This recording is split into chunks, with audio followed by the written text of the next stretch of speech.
Assalamualaikum warahmatullahi wabarakatuh.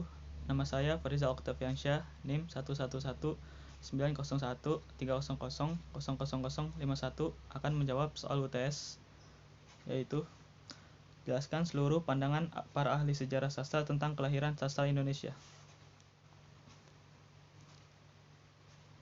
Yang pertama ada Umar Junus.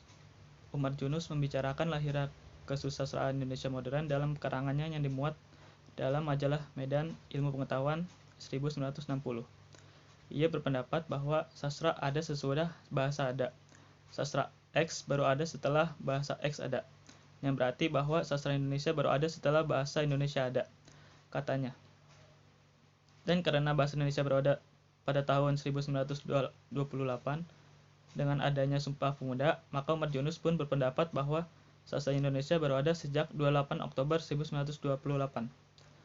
Adapun karya yang terbit sebelum tahun 1928 yang lazim digolongkan pada karya sastra angkatan 20 atau angkatan Balai Pustaka. Menurut Umar Junus tidaklah dapat dimasukkan ke dalam golongan hasil karya sastra Indonesia, melainkan hanya sebagai hasil karya sastra Melayu baru atau modern. Alasan Umar Junus karya-karya itu bertentangan sekali dengan sifat nasional yang melekat pada nama Indonesia. Dengan dasar pemikiran itu, Umar Junus membagi sastra Indonesia dengan yang pertama, satu ada Prapucangga Baru atau perangkatan 33, yaitu dari tahun 1928 hingga 1933.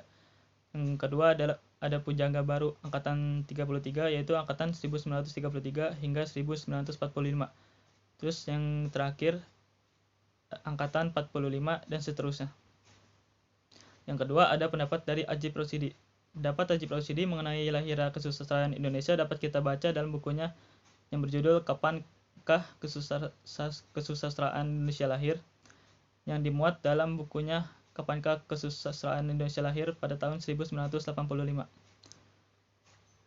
Ajip memang mengakui bahwa sastra tidak mungkin ada tanpa bahasa, akan tetapi sebelum sebuah bahasa diakui secara resmi, tentulah bahasa itu sudah ada sebelumnya dan sudah pula digunakan orang. Oleh sebab itu, Ajip tidak setuju diresmikannya suatu bahasa dijadikan patokan lahirnya sebuah sastra. Di pihak lain, Ajip berpendapat bahwa kesadaran kebangsaanlah seharusnya yang dijadikan patokan. Berdasarkan kebangsaan ini menetapkan bahwa lahir kesusastraan Indonesia modern adalah tahun 1920 atau 1921 atau 1922. Mengapa Ajip memilih tahun-tahun itu? Tahun 1922 adalah lahir kesusastraan Indonesia dengan alasan Ajip memilih tahun 1920 atau 1921 bukan karena pada tahun tersebut terbit Azab dan Sengsara maupun Siti Nurbaya, melainkan karena pada tahun itu para pemuda Indonesia, yaitu Muhammad Yamin, Muhammad Hatta, Sanusi Pane, dan lain-lain, mengumumkan sajak-sajak mereka yang bercorak kebangsaan dalam majalah Young Sumatra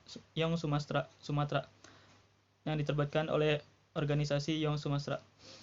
Apabila buku Azab dan Sengsara dan Siti Nurbaya dianggap bersesuaian dengan sifat nasional, hanya Sengsara dan Siti Nurbaya dianggap bersesuaian dengan sifat nasional. Hal yang patut kita mengerti mengingat yang menerbitkan pun adalah Balai Pustaka, organ pemerintah kolonial. Tidaklah demikian hanya dengan sajak-sajak buah tangan para penyair yang saya sebut tadi, sifat tegas berbeda dengan umumnya hasil sastra Melayu, baik isi maupun bentuknya. Puisi lirik bertemakan tanah air dan bangsa sedang dijajah adalah yang tidak biasa kita jumpai dalam khazanah kesusastraan Melayu. Demikian kata Ajip. Dan Ajip memilih tahun 1922 karena pada tahun itu terbit kumpulan sajak Muhammad Yamin yang berjudul Tanah Air. Kumpulan sajak ini pun menurut Ajip mencerminkan corak atau semangat kebangsaan, yaitu tidak ada atau tampak pengarang sebelumnya. Lalu ada yang C atau yang ketiga, pendapat dari A.T.U. Pendapat T.U. mengenai lahir kesusastraan Indonesia modern dapat kita baca dalam bukunya Sastra Baru Indonesia 1 tahun 1980. Agak dekat dengan tahun yang diajukan Ajip Rosidi. T.U.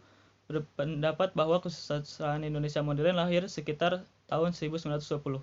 Alasannya ialah pada ketika itu lah para pemuda Indonesia untuk pertama kali mulai menyatakan perasaan dan ide yang pada dasarnya berbeda dengan perasaan dan ide yang ada pada dasar berbeda daripada perasaan dan ide yang terdapat dalam masyarakat setempat yang tradisional.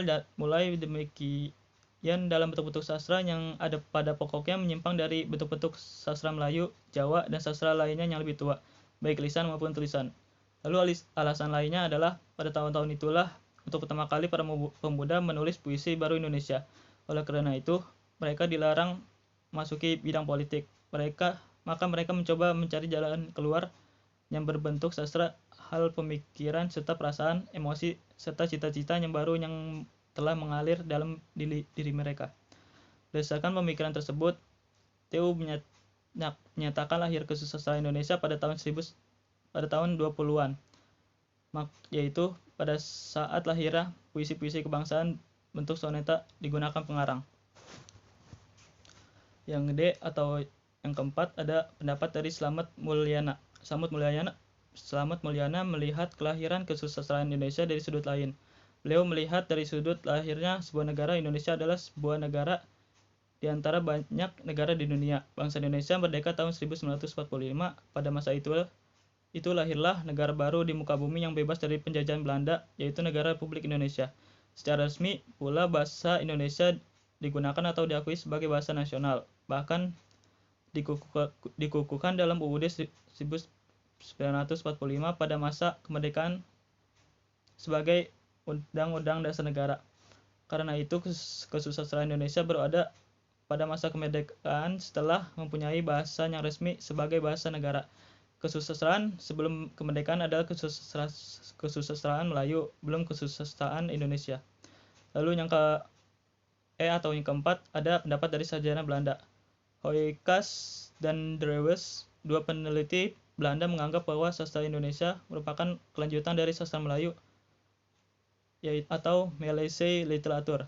Perubahan het Mails menjadi D bahasa Indonesia hanyalah perubahan nama termasuk sastranya.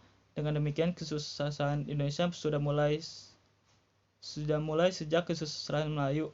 Karena itu pengarang Melayu lebih seperti Hamzah Fansuri, Raja Ali Haji, Abdullah bin Abdul Qadir Munshi, Nuruddin Ar-Randiri, beserta karya sastra Melayu seperti Hang Tuah, Sejarah Melayu, Bustanus Salatina, Tajus Salatina, dan lain-lain adalah bagian dari kesusastraan Indonesia.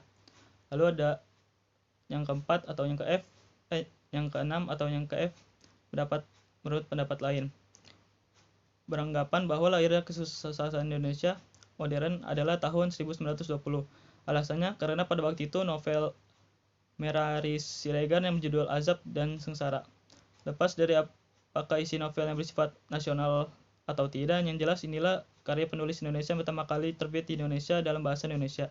Selain tokoh dan setting di Indonesia, bentuknya sudah berbeda dengan karya sastra sebelumnya.